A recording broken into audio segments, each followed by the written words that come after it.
So you're interested in the Puritans, or maybe you're interested in Martin Lloyd-Jones, Charles Spurgeon, Paul Washer, guys like this, and you've heard Puritans quoted. Now you're interested in reading Puritans for yourself, but you don't really know where to start.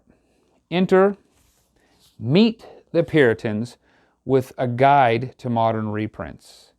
I'm Bryan Catherman with SaltyBeliever.com, and I want to talk about this fantastic resource. This big brick is written by Beeke and Randall Pederson. It was put out in 2006 by Reformation Heritage Books, and as evidenced by the pages and pages and pages of endorsements, it was well received. So what is this book, and why is it helpful? And in fact, how is it helpful to those who aren't just newly interested in the Puritans, but for the guys and gals who've been reading the Puritans for some time? Okay, here's what it is. It is primarily an encyclopedia of about 150 Puritans, and then it lists and explains the works that they wrote.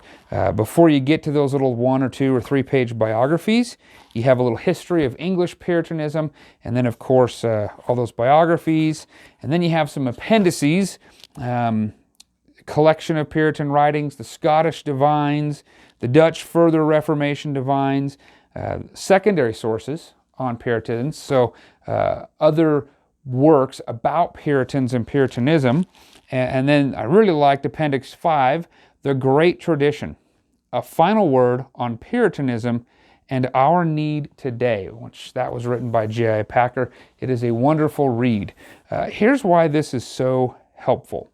Let's say you're working through a big book like this, which happens to pair nicely with Meet the Puritans, a Puritan theology. And as you're reading along, you come across a name, here's Francis Roberts. Well, who's that guy? Or Sibbs, or whatever. And you're reading quotes and you're reading their arguments and you don't really know who they are. You pull this one out, you take a look, you get an idea of who it is that you're reading and what you're looking at. There's also a really good guide in here to kind of how to start. So if you've never read the Puritans before, there's a little section on how to start reading the Puritans, where to start. Do you start with Thomas Watson? Do you start with Sibbs? Where do you go?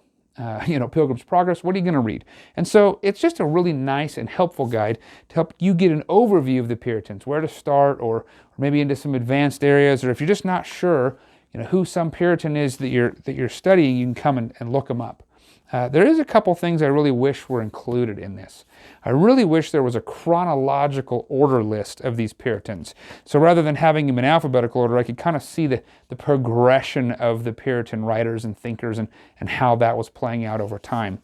Also, there's a book out there that, if I understand correctly, is now out of print, and it's the Topical Guide to the Writing. So while I can come in here and I can see, say, the works of Jonathan Edwards, or I can see the various writing of this particular Puritan or that person, I can't see them topically listed.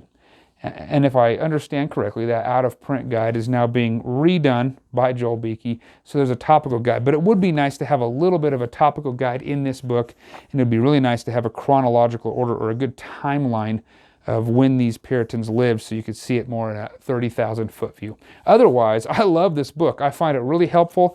It's not something you're going to pick up and read from page 1 to the end. You're going to use it more as a reference guide, but if you are starting to read the Puritans, this is definitely a good one to have on your shelf. You can pick it up wherever you buy your favorite books. You can probably find more information at SaltyBeliever.com.